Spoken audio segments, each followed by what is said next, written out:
Let's do a few problems from chapter 2.5, the general topic of chain rule. So how about f of x equals log of cosine of x, and what is f prime? I'm thinking chain rule. So let's write the chain rule. Let's see, how about d outer times d inner? What is outer and inner here?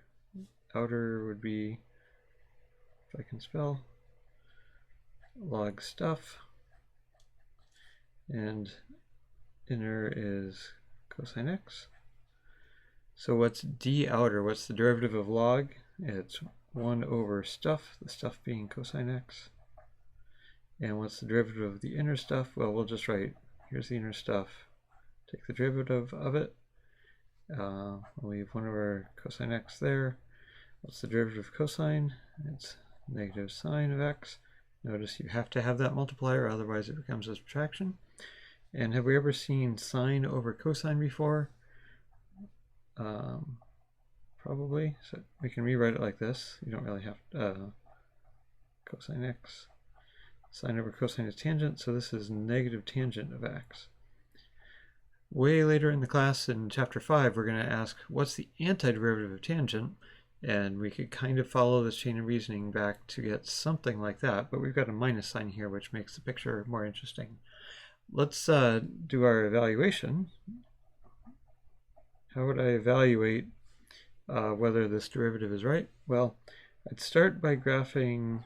I could just plain graph cosine of x, log of cosine in Desmos, but it's more interesting to first graph cosine. That's not really my function, so I'm kind of ghosting it in here. And then let's do that all the way to here. And then if I take the log of it, log of positive values are still possible. Log of negative values don't work at all. And as the values get close to 0 here, the log goes toward negative 1, toward negative infinity. Also, this tops out at 1. Cosine tops out at 1. So we're taking log of values that are all less than 1, and that means all those logs are negative. So we have something diving to negative infinity there, and there, and getting up right towards 0 there, right where that's 1. And then the same thing is happening over here. It's got a horizontal asymptote like that, and then same thing is, vertical asymptote. So that's my function, and then let's draw the derivative. We can use our just graphical derivative ideas to say the slope is really, really positive here, and then it's 0, and then it's really, really negative. So that would look like this. And does that look like the negative of tangent? Well, the tangent starts at negative infinity, increases, goes through the origin, and then has a vertical asymptote there. So this is looking pretty plausible. You should actually go plot tangent there. So that's one fun idea. Let's do another one.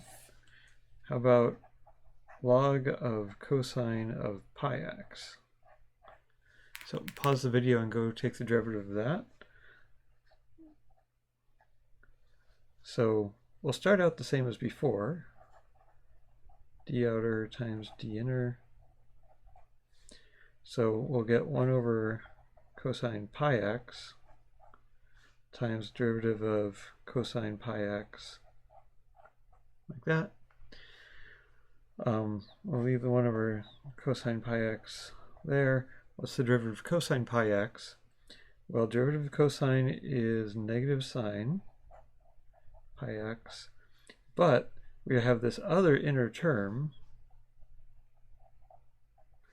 so we have to multiply by pi x derivative.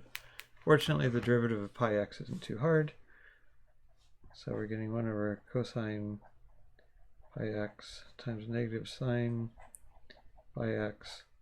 What's the derivative of pi x? Well, that's a constant multiplier rule, so we just use the pi. You could write pi times 1 if you want, but you don't really have to. And what's the effect on the derivative? Go plot that. I think it will just squish everything horizontally by a factor of pi. Let me leave you with a challenge problem here. What if you start with a log of 1 over cosine x? Go ahead and follow that all the way through. You can do that using the chain rule like we did above, or you can use a property of logs. Log of 1 over something is negative 1 times the log of that thing.